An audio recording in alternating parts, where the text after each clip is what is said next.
Good afternoon, Rotarians. My name is Karen Sinanutowry. I was the original President Karen. And unfortunately, the nice Karen can't be here today. When Carl Salas took the podium when President Karen was out of town, I helped him out. And I asked him to help me out today. He was supposed to be on Zoom. Carl, $50. Sarah Klisch, will you come up and sing for us? Not only will I sing for you, but you will all please stand and join me to sing America the Beautiful. Oh, beautiful for spacious skies, for amber waves of grain, for purple mountains' majesty above the fruited plains. America, America, God shed his grace on thee, and crown thy good with brotherhood from sea to shining sea. Thanks for joining me. Thank you, Sarah. John Ball, I saw you singing just now, and I don't think you were hitting the high notes. $50, John.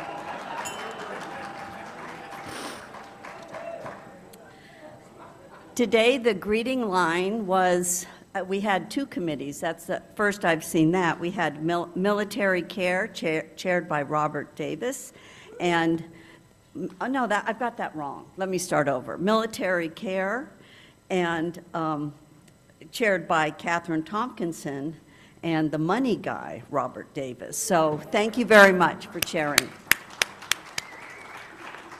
And we just have a few October birthdays. Here they are. Here they are. Oh, I'm in charge of this.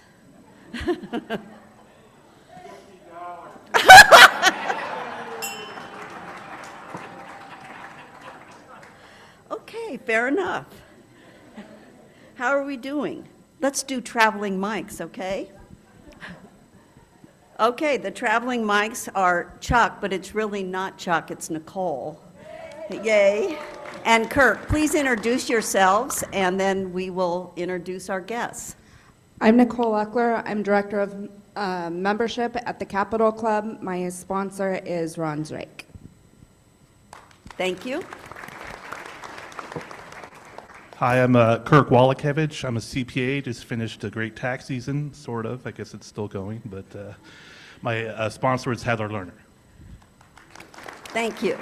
And then we'll start over here and introduce guests. I'm going to hit myself with this.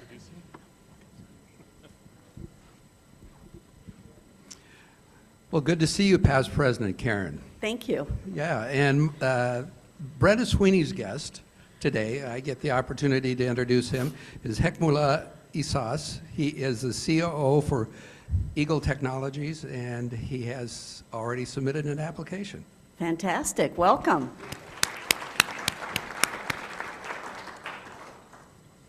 Thank you.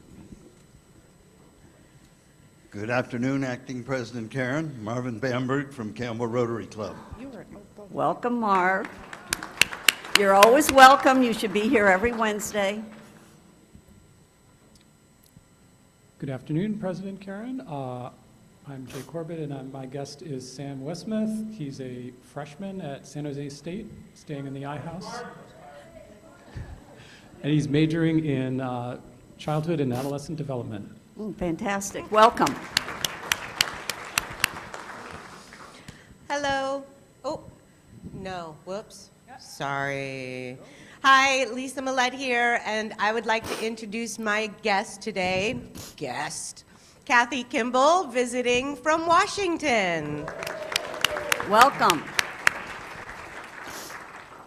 President Karen, Yes. great to see you.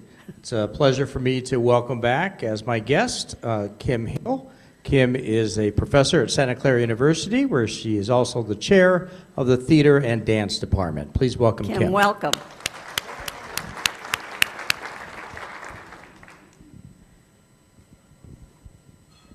President Karen.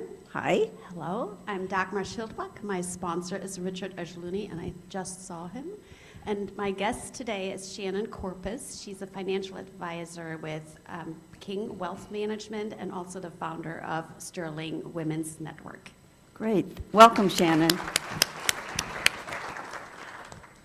Good afternoon, past President Karen, right here. Matt Bell, CEO of Pivotal. I'm here I'm happy to introduce once again my colleague Chelsea Souza, who's our Chief Development Officer and a prospective member here at Rotary. Welcome. Hi, fun President Karen. This is Gay Crawford Media Consulting, and I have several guests today. Our good friend Adon Mutafian, who's in Discovery Bay and Los Gatos, and I think John and Marcia Whitkin know as many people in this room as I do, and John is the former CEO of Western Glass and Aluminum. Welcome. Past President Karen, my name is Larry Stone. I'm introducing today Angelo Picciuti. Angelo is a former Marine combat officer who has received numerous commendations, meritorious service awards, and medals, including a Purple Heart for combat action in Afghanistan. He is also a candidate for City Council in San Jose District 6. And his partner, Sarah Martin. Welcome, and thank you for your service. Hello, past President Karen, Sarah Klisch, and I'm very pleased to introduce a man who does not really need introduction, Jeremy Harris. Jeremy, welcome back. Afternoon, former President Karen, Elizabeth Monley, and my guest today is my dear friend, longtime walker for Alzheimer's, and former owner of a high-tech business, now very happily installed in retirement in Santa Cruz. Oh. Sandy Dutra. Sandy, welcome. Is that? Hello, Madame. My guest today is my perpetual guest, my good buddy, Dr. Gloria Duffy, who will be your Welcome, speaker next Gloria. week. Is that it? Am I getting the all clear? Are we all? Sandra Jewett, will you come up and talk about World Polio Day?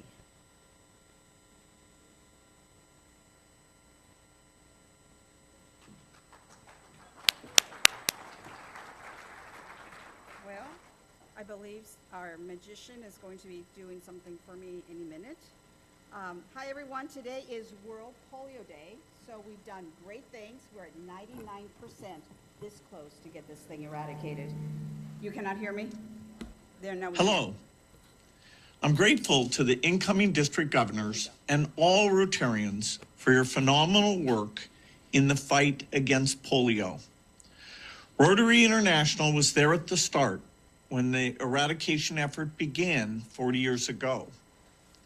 Since then, your patience, your generosity, and hard work have made it possible for the Global Polio Eradication Initiative to wipe the disease out in more than 100 countries and prevent 20 million cases of paralysis. And now, in the midst of many global challenges, you're refusing to let polio slide down the world's list of priorities. This has been a tough challenge, but it's well worth everything we put into it. Our foundation announced recently that we're continuing our 2-to-1 match for all the money that Rotary raises.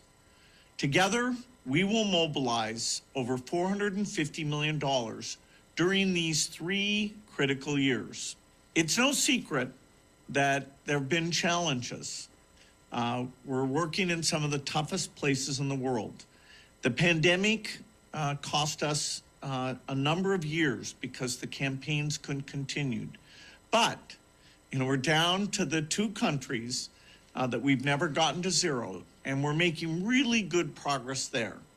We have to mop up every time it spreads out, which just reminds us how magic it will be to get to zero.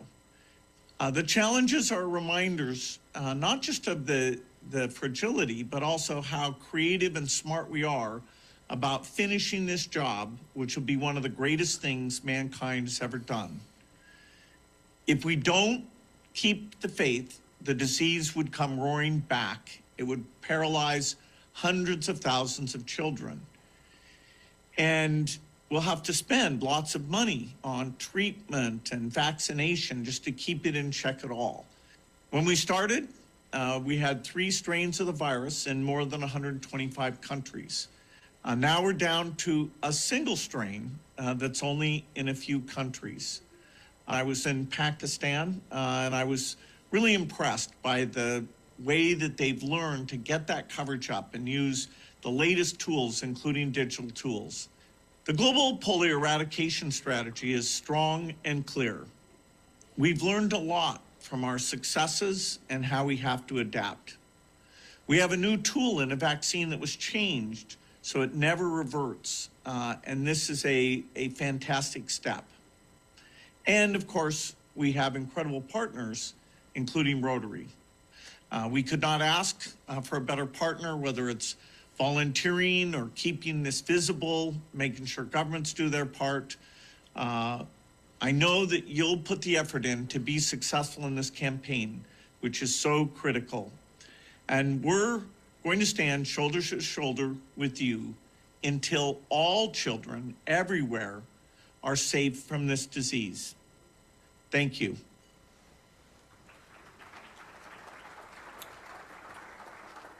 So don't worry, I'm not asking for money. I wanted to give you an update. The equivalent to 20 million is 1,000 children being paralyzed every day. That's the incredible success we've made. So thank you all, and I'll see you in April. Thank you, Sandra. And, Terry Chapman, I know how generous you are, but you didn't wear your pen today, and you were not giving eye contact to Bill Gates. $50.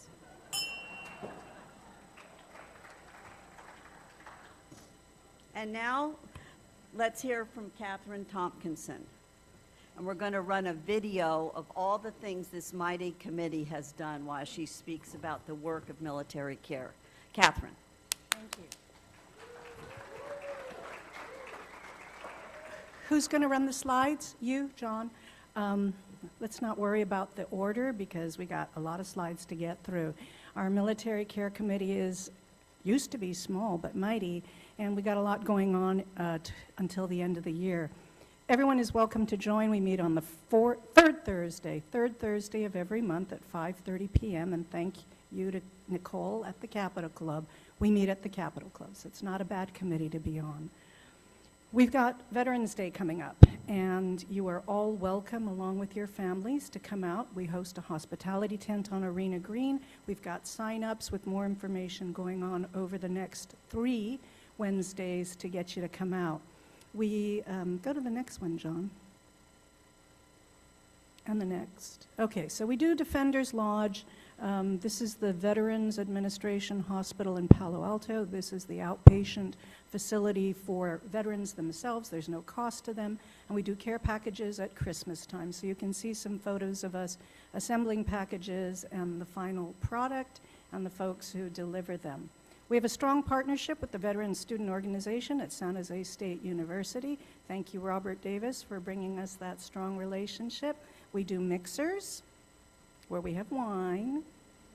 And that was our mixer. The next slide is our mixer from this past spring at Gordon House. We hope you can all come out. It's a great way to mentor these students. These students have already served, so they come out a little bit older, certainly more mature, and they're focused, and they're looking for partnership and a relationship with Rotary. We do Operation Care and Comfort. This is where we send care packages overseas to active duty military. We fill them with things that they say they want and need. In the past, we've hosted Admiral Swap for San Jose Navy Week. Some of you remember her talk here at the club meeting. And that's it. So please join our mighty committee. We've got wreaths across America. This is where we lay wreaths on the grave sites of veterans. We're going to be at Oak Hill Memorial Park. That's down at Monterey and Kirtner on December 16, and we'll have lots more information about that as we get towards that date. We are laying 1,100 wreaths at the Field of Honor, which is the veterans of the Vietnam War. So if you'd like to participate in that, we'd love to have you come out on a Saturday morning to help with that. Thank you. Thank you so much. Thank you.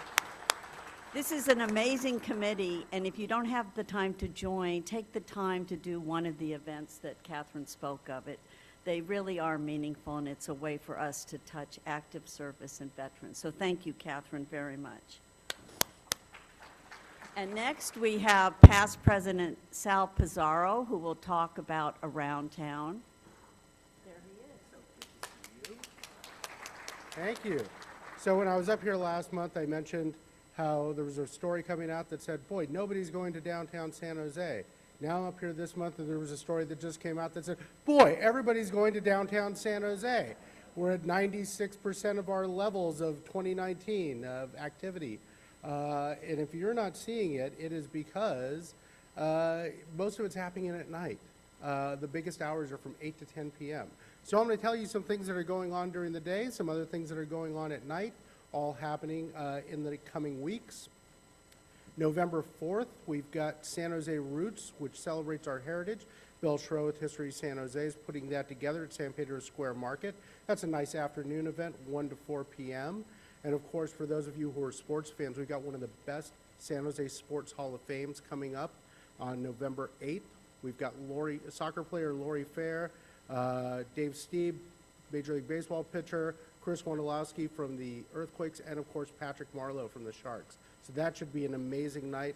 And then of course, as Catherine mentioned, we've got the Veterans Day Parade with the ceremony starting at 11 a.m. So if you're not going to be part of our Military Care Committee effort, please come out and cheer everybody on. I'll be out there helping to announce it. Rose Herrera just finally got me to commit to that, so I'll be thrilled to be out there as well. And then, of course, the holidays are starting a little bit early, that we get going in November. We've got Downtown Ice is back this year after being a roller skating event last year. You can take your chance at breaking a hip or an elbow or something. But Slip and Slide starts November 17th, goes through January 15th. They're releasing hours and ticket sales soon. And on November 23rd, that of course is Thanksgiving Day, we've got the 19th annual Silicon Valley Turkey Trot, 5K and 10K. About 25,000 people come out for that. So if you want to get some little calories burned for Thanksgiving dinner that night, be sure to come to that. And the next day is the opening of Christmas in the Park at Plaza de Cesar Chavez. The tree lighting takes place at 6 p.m. Of course, you've also got their drive-through event once again back at History San Jose this year at History Park. So you can check that out as well. And you should know that that is a ticketed event. Of course, walking through the park is free. The drive-through is a ticketed event, but that helps pay to keep the walking event free, because that's their biggest fundraiser of the year, even bigger than what used to be Christmas in July is now Hot August Nights. Now, our good friend and member Nancy Williams reminded me a couple of weeks ago, she said, you know, there's a lot more going on downtown every month than the 6 things you mentioned. We've got a lot of shows, a lot of concerts, a lot of other events, community events. And she said, you know where you can find that out? You can sign up with the Downtown Association to get their weekly newsletters about what's going on. So that can keep you occupied while I'm not here. Now, I'm not going to do the thing that many people have done. You can scan that QR code right up on the screen right now. If you're not quick or you're not really great with your phone, write that fast. I've got several of these out by the badges on your way out. You can pick one up and scan it at your leisure, and you can sign up for their weekly emails. Okay, and Karen, that's what's going on. Thank you. Thank you very much. I almost took the agenda. I know, it's happened. Thank you, Sal, thank you. Next, we have Scott Payne, who's going to talk about our annual campaign and give us an update. Welcome, Scott. Thank you, past President Karen. This is an exciting time. This is our annual campaign, and I'm here representing the foundation board. Would everybody look at their badges? And if you have a green sticker, would you please stand up? A little green sticker on your badge. Okay, great. Now you can sit down. Thank you. Okay, so that means those people have made their annual donation. It's more or less our responsibility as members to give $400 per year to the foundation each year, if you can and if it's possible. Some people give a lot more, some people give less, but this is what we're trying to do. We're trying to get to 100%. And is there a slide? Oh, thank you. Thanks to the Rotary Club of San Jose, De Anza College has been able to double the cold storage capacity of our campus food pantry. The new commercial refrigerator and freezer allow us to increase the amount of milk, eggs, meat, vegetables, and other items we can store and distribute here on campus. We are now able to be open an additional day per week to serve more students thanks to your generosity. We are very thankful for the support of the Rotary Club and the long-term impact that your support will make on the basic needs efforts here on campus and for the families and students we serve. Thank you, San Jose Rotary. So that was just an example of what our foundation does. And here's one more. Thanks to the generous donation from the San Jose Rotary Club, we were able to purchase 10 Chromebooks, tablets, camera equipment to start 2 classes in the community. Basic computer skills class for adults in Spanish and basic filmmaking skills for teens in Spanish as well. The computer class continues to run on Mondays, and there is an increased interest from people ranging from never having used a computer before to having some experience. Our film class turned into a full elective that we were able to offer at Escuela Popular. We offer this class to teens who came in the caravans that we saw 2 years ago. They are now learning how to use equipment to make quality movies. All right, so just a couple of great examples, but there's many of them that organizations that the foundation gives to, and so that's what our money goes to. And so it's really exciting. That's why we're involved. We're all on committees, hopefully here, and that's the hands-on work. But the financial donations to these organizations is what the foundation does. And so what we'd like to do is have 100% participation. Right now we're at 24%. So that's why this is an exciting time, because hopefully in a couple of weeks we'll come up here again and it'll be at 100%. So I'd like to encourage everybody, if at all possible, and I think there's one more. Is there one more slide? There it is. So there is that famous QR code. We'll leave it up there for a minute. It's very easy to put your phone right to that and make a contribution through PayPal. And so we'd like everybody to be involved and be excited about what our foundation does. So thanks very much for considering. Thank you. Thank you, Scott. And no matter what your gift is, it will make a difference if we can get 100% this year.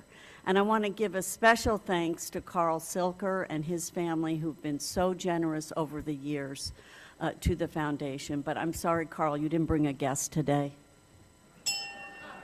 $50. And now it's President's time. I just want to announce a few things that will be going on. This weekend, October 28th, 10 a.m. at Vasona Park, will be PAWS Committee is doing what they call a pack walk. You can come if you don't have a a wolf or a dog and walk with everyone. And it should be a lot of fun. The Pause Committee is pretty amazing. It was formed by red badgers, and Kathleen Thomas and Terry Chapman got that started, and it actually makes us all look bad. So Kathleen, $50.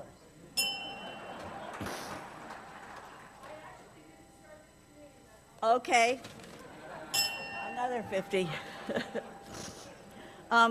There's slips of paper on the table, and we ask you to write down any prospective members that you would like to invite to join. And so put your contact information, and if you have it for the prospective member, we'd like to have that. You can leave them at the table, and we'll collect it afterwards. As I said at the beginning of the meeting, nice Karen, President Karen isn't here. And I think there's only one person in this club that's nicer than President Karen, and that might be Sue Smith. She goes on every trip available. She's done so much international work, and she kind of makes our president look not that nice. So, Sue, I'm sorry, $50.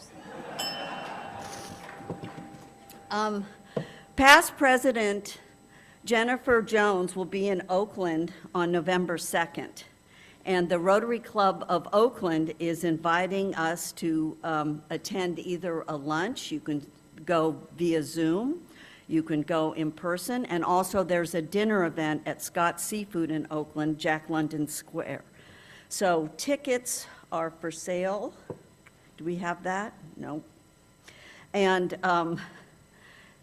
you can call me for information about that if you want.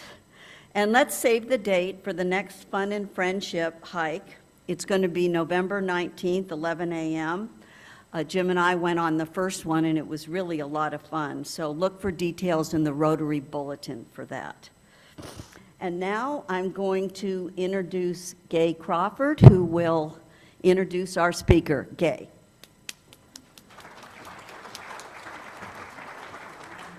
God, I hope she doesn't ring the bell again. 6.5 million Americans today are living with Alzheimer's and dementia. They expect that number to triple in 2050. And about 20 years ago, and Larry, you'll remember this, we kept thinking we should book somebody from the Alzheimer's Foundation or somewhere to talk about it. But as Larry said, we kept forgetting. But this year, Alzheimer's has been in the news. 2 drugs have been approved by the FDA for accelerated treatment to actually slow the progression of disease rather than just treat the symptoms, which our speaker will talk a little bit about, has been the history of treatment.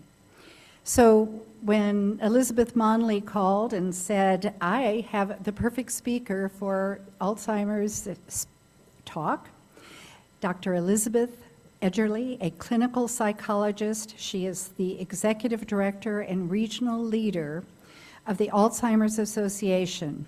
We were so happy she agreed to speak today. In her role as regional director, she oversees Northern California, Northern Nevada, other parts of Nevada, and Arizona. Her work focuses on improving the timely detection and diagnosis of dementia and access to quality care and treatments for all those impacted by the disease.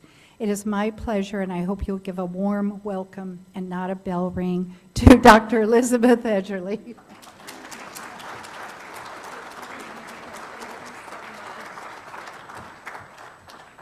Good afternoon, everyone. I could see you all becoming conditioned to the bell here. Uh-oh, the bell just rang. It is a pleasure to be able to be with you today of all days. Those of you who have interacted with me for years, my good friend and colleague Dagmar Schildbach, who is a red badge, if I get it correctly, has known that I've been with the association for 28 years. And there were, that's, but there wasn't nearly enough change for people living with Alzheimer's during those 28 years. It's really the last year to 2 years, and I will even say the last month to 2 or 3 months, that things have changed. Not only for those of us who work for the Alzheimer's Association, but for families everywhere. When my mother was diagnosed with Alzheimer's, it was a completely different situation. And I remember that day really well. We had rented a little cottage on the lake that I spent summers on. And I said to my mother, "Mom, you have Alzheimer's." And she stopped me and she said, "Hold on, wait, don't say anything else." And she called to my husband, who was in the other room in the kitchen, and said, "Jim, you have to come in here. Come in here." She said, "Sit down." And she looked at me, she said, "Elizabeth, you say that again." And I said, "Mom, you have Alzheimer's." And she looked at my husband and she looked at me and she said, "What are we gonna do?" And she got a little pad of paper out and she got a pencil and she was clear as ever. And I had to say to her, "We're already doing everything we can do." If I got to do that conversation with my mom today, it would be entirely different. Isn't that cool? That's so amazing. So I want to bring you all up to speed because it's so important that we all are aware that there are opportunities in front of us, but we have to act.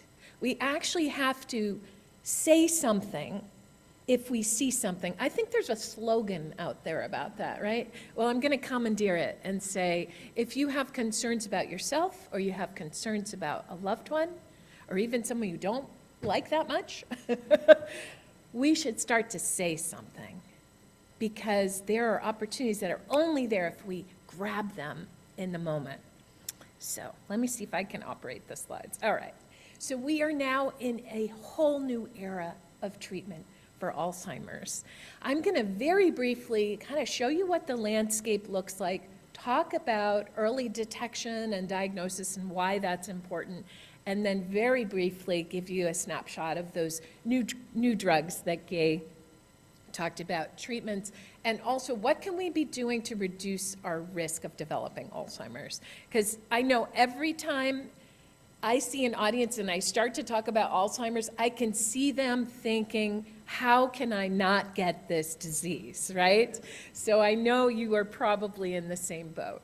This is a little bit about the Alzheimer's Association. Our work is about helping people living with any type of dementia and also reducing risk while funding and championing research because we want to eradicate Alzheimer's like you all have done such amazing work in polio.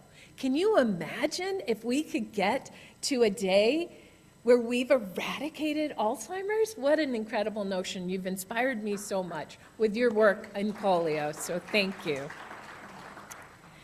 So, as I mentioned, we're focused on research, and currently we have invested over $320 million in over 1,000 studies worldwide.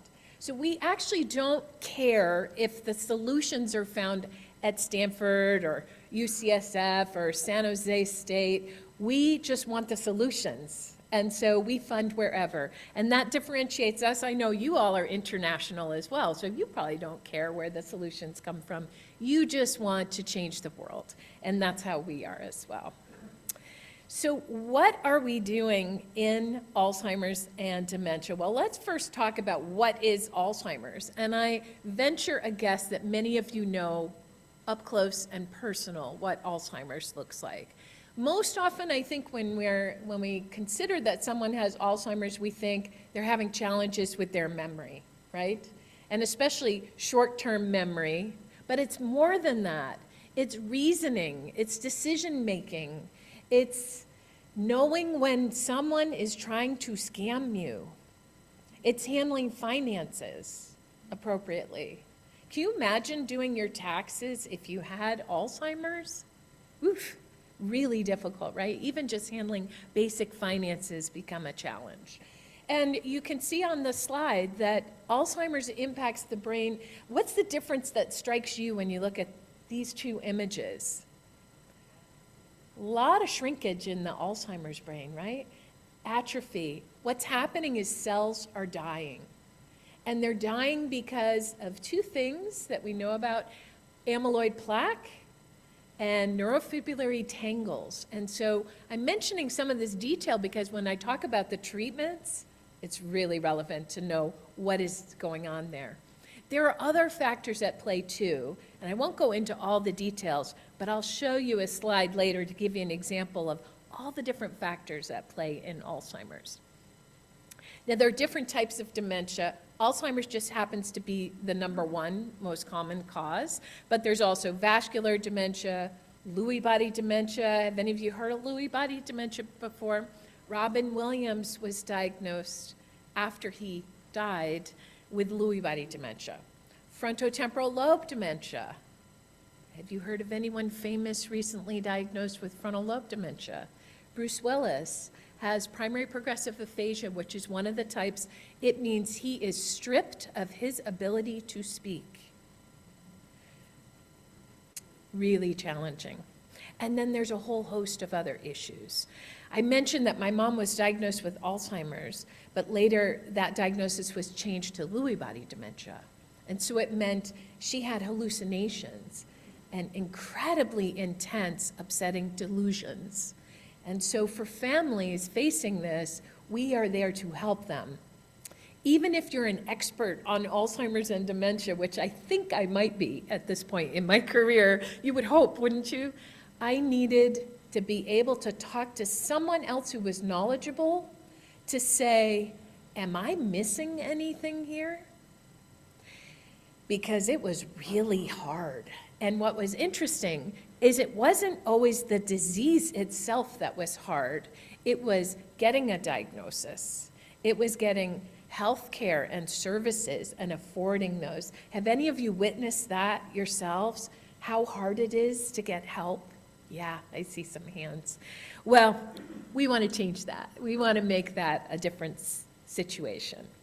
Now, I mentioned to you before that if you see something, say something. Well, what would you be on the lookout for? These are the 10 warning signs, and we're not going to go through all of them. And if I'm not mistaken, it's going to, fly on by here. My slides are telling me to hurry up a little bit. But let me just tell you how we use this, and this is available on our website. I used this with my mother and my siblings, and I had them look at the list. It's going to keep doing that, so, and say, which of these do you see in Mom?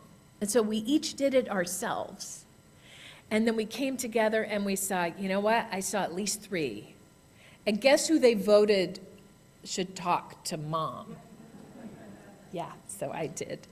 But actually, I'm actually grateful that I got to talk to my mom about that. It sounds weird, but I really was grateful.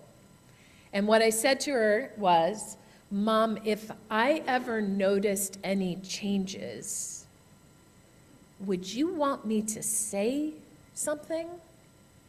That is a little manipulative of me to ask her that way. And I say that because what are you going to say?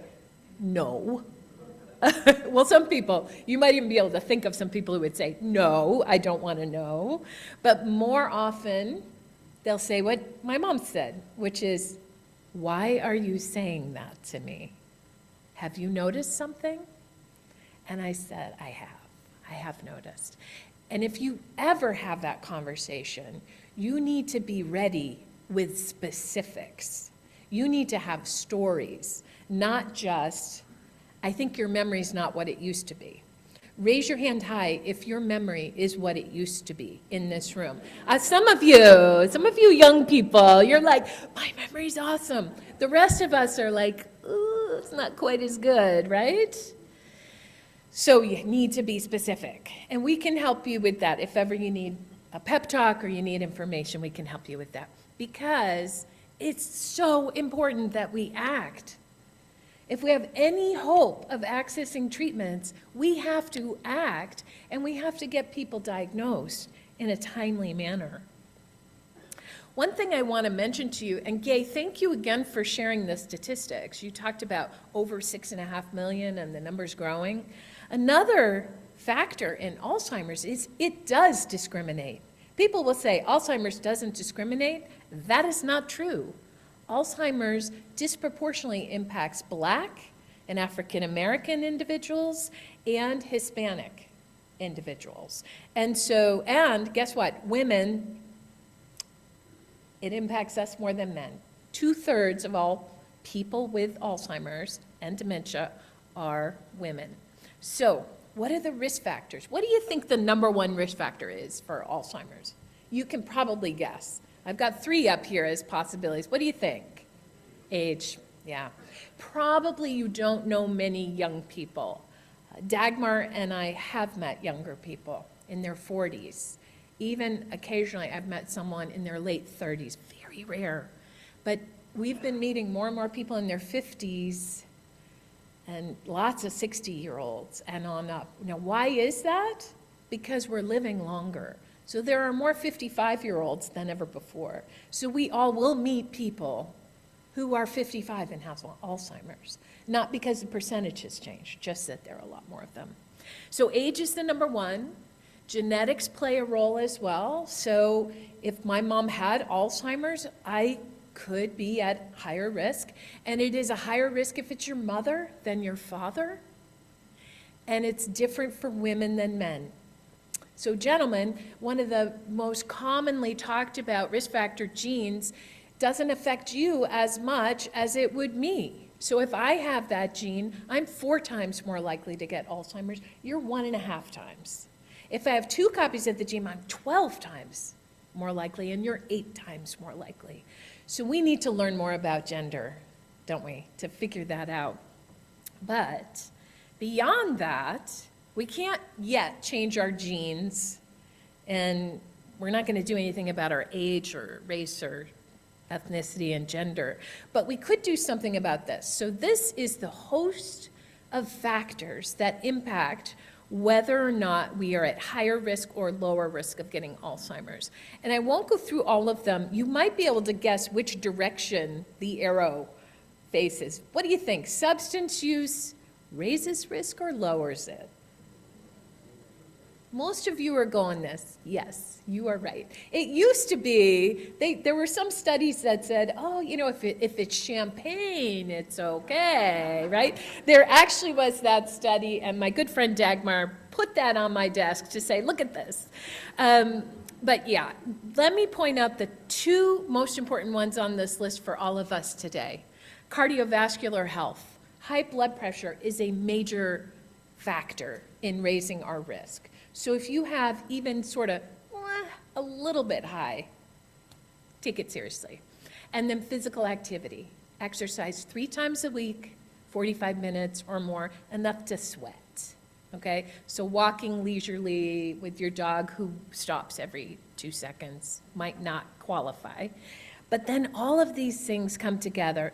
And we don't have time to go into the details of all, but I'm happy to share more with you any other time, any of you who want more information. So it's a whole host of things, and we do the best we can, right, with the cards we've been given. We see Alzheimer's as a continuum, and here's something that might just blow your mind. We talk about Alzheimer's as a midlife disease that leads to dementia in late life. So think about that, what I just said. Midlife disease. So I am 57 years old. If I am going to get Alzheimer's at 77, I may already have Alzheimer's changes in my brain. I just don't have the symptomatic changes yet. Those are going to come over time. It's a little scary to think that way, isn't it? And yet, it gives you an opportunity. What if I could find out today and do something? And that is actually where we're heading. The next category here is mild cognitive impairment. That's really, really early cognitive impairment. That's what we're shooting for. And then there's early Alzheimer's, moderate and severe, and people progressively lose their ability to care for themselves. But as you can see on this slide, changes occur 20 years before symptoms. So when you go get your colonoscopy, one day they may say, we're going to do that new blood test for Alzheimer's too, just to make sure. And then we're going to intervene. That is our future. So what are the treatments? Well, this looks like a whole lot, but I'm really going to focus in on the end of the slide here. In 2023, a new drug emerged. Now, there was also aducanumab, but it's not available. So Leqembi, which the full name is lecanemab, is the new drug that is available for people in the very early stages. And that is the one that we're aiming to try to get people to have access to. There are other symptomatic drugs, but this is the one we're really excited about. And there's another one being reviewed. Now, this new drug, and I was talking with my friends at lunch here, this drug was so effective in clinical trials, donanemab, it completely cleared amyloid from the brain, so people had to go off it. Imagine that. You find out that you have it, you get kind of cleaned up, and it buys you maybe 2 years, 3 years, and then you do it again. That is potential future. We have to see if we get there, but that's what we're talking about. But that's not the only focus. There are all sorts of other avenues of research taking place. Really exciting. So if we keep working those leads and we do what we can to reduce our own risk, we can make a huge difference in those living with Alzheimer's. So I'm going to close now, and I'd love to hear your questions. We have resources, and we're here to help however we can. If you have concerns for yourself or people you care about, please feel free to reach out. And I want to thank you. Rotary has actually formed an Alzheimer's disease Rotary Action Group. Did I get that right, Dagmar? To tackle Alzheimer's, and we're so proud to get to work with you on this. So with that, I hope I left enough. Hopefully I didn't cut it too short here. That's perfect. Okay, so I did. I was shooting for 102. Thank you. Do we have any questions? Should I go? No, I'm not going to answer. Oh, are you sure, Karen? Yeah. Kathleen Thomas, what a wonderful presentation. Thank you. This is more of a comment. In our monthly Rotary International magazine, there was an article written by a journalist diagnosed with Alzheimer's, and it was very interesting. I just recommend that everybody read it. It was really good. Awesome. Hi, in back. Thank you so much for the speech. We have a dear family friend right now who is essentially choosing to ignore the fact that this is happening to her. What are the kind of methods or recommendations for how you get somebody to accept this? Even getting her to a doctor is the hard part. Well, and as I shared my own story, it's interesting in terms of how you can handle this. So people are at different levels. There's a lot of stigma and there's a lot of fear about it. So as I mentioned to you, I asked permission to say something. I think that is a good way to start. If you haven't done that, I would advise trying. Now, my mother could have said, I really don't want you to say anything, and then I'd have to go to plan B, right? And my plan B was to reach out to her doctor and say, I have concerns. Could you do the annual wellness visit and assess her cognition? Now, you can communicate one way with the physician. If you know who the physician is, they're not going to respond back. But you can say, I have concerns, and here's what they are, and see if you can partner with the physician. The other thing to consider is, it's not like you won't have other opportunities. It may be that more will happen, and someday the individual will say, okay, I see it, I need help, or they will never say, I see it and I need help. We've seen that sometimes. And why is that? Because Alzheimer's attacks our self-awareness. So it's not just stubbornness or fear. It can literally remove our ability to see things in ourselves, including challenges with memory, challenges with reasoning, etc. But if you wanted to talk more, I'd be happy to brainstorm some other ideas, and I'm sorry that you're dealing with that.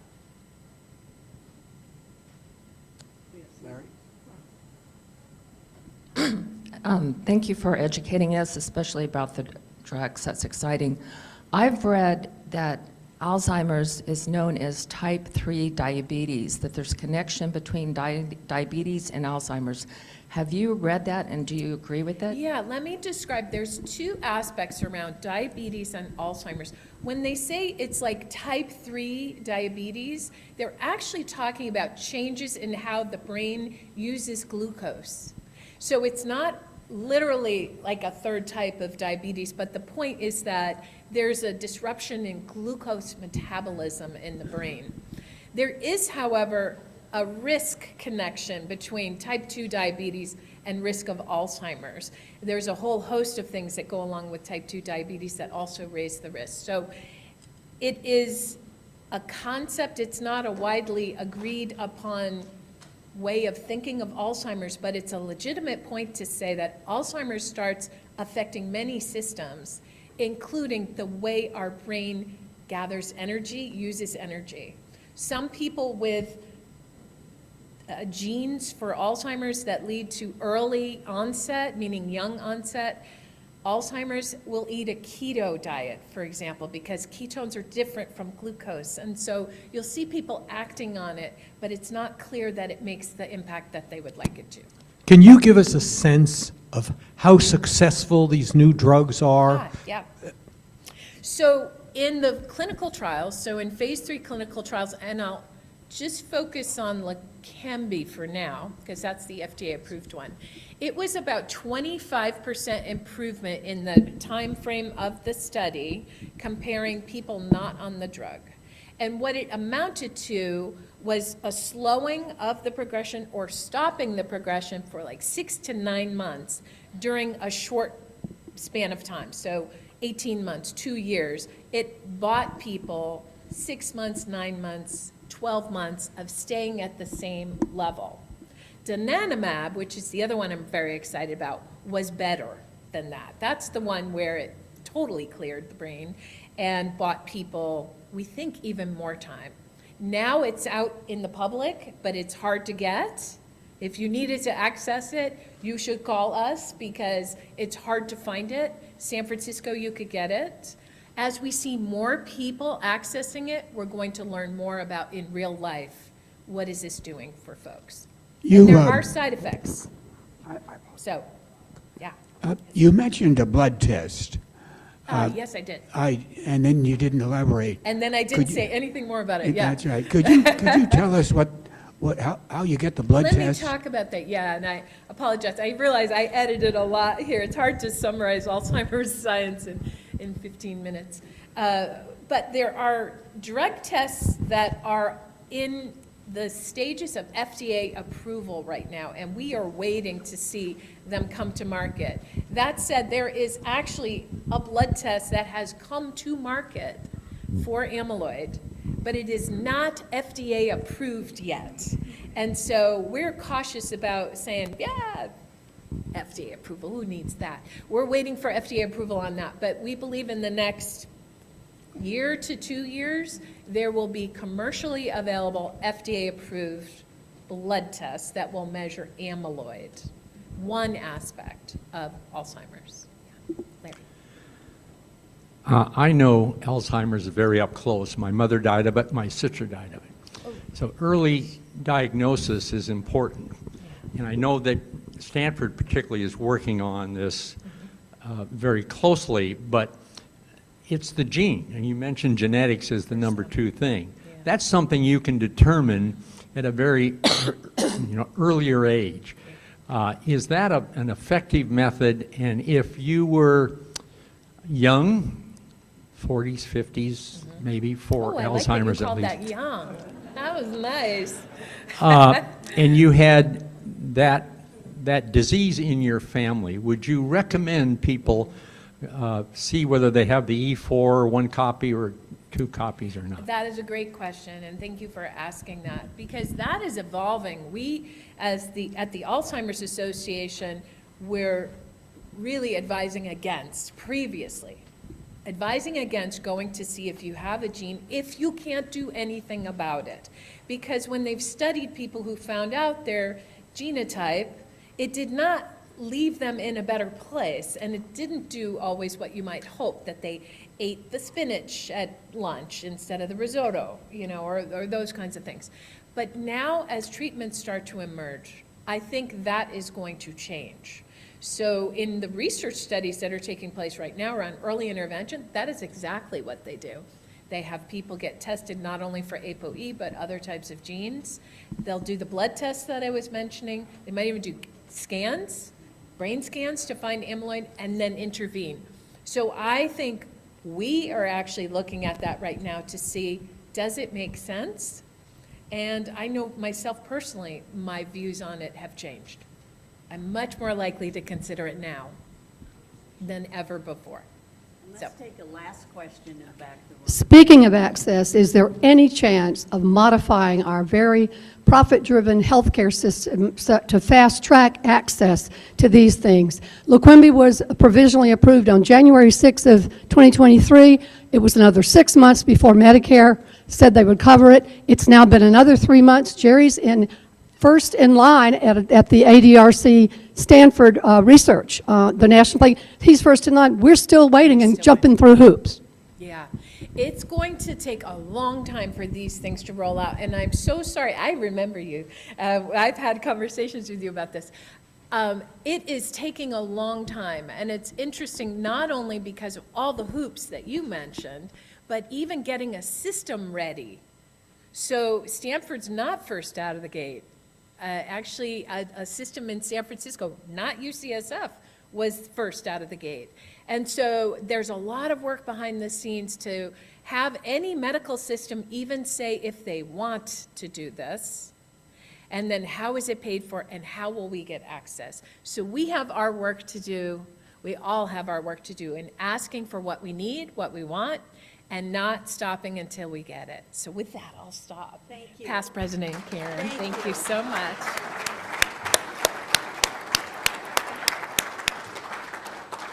That was just a remarkable talk. Thank you very much. And I thank everyone for being here today. There's one other fine I have to impose. It's a rather large fine of $500, and it's going to Jim Towery because he has not been bragging about the fact that next week the Santa Clara Bar Association is honoring Jim with the Lifetime Achievement Award. Here's to Jim Towery.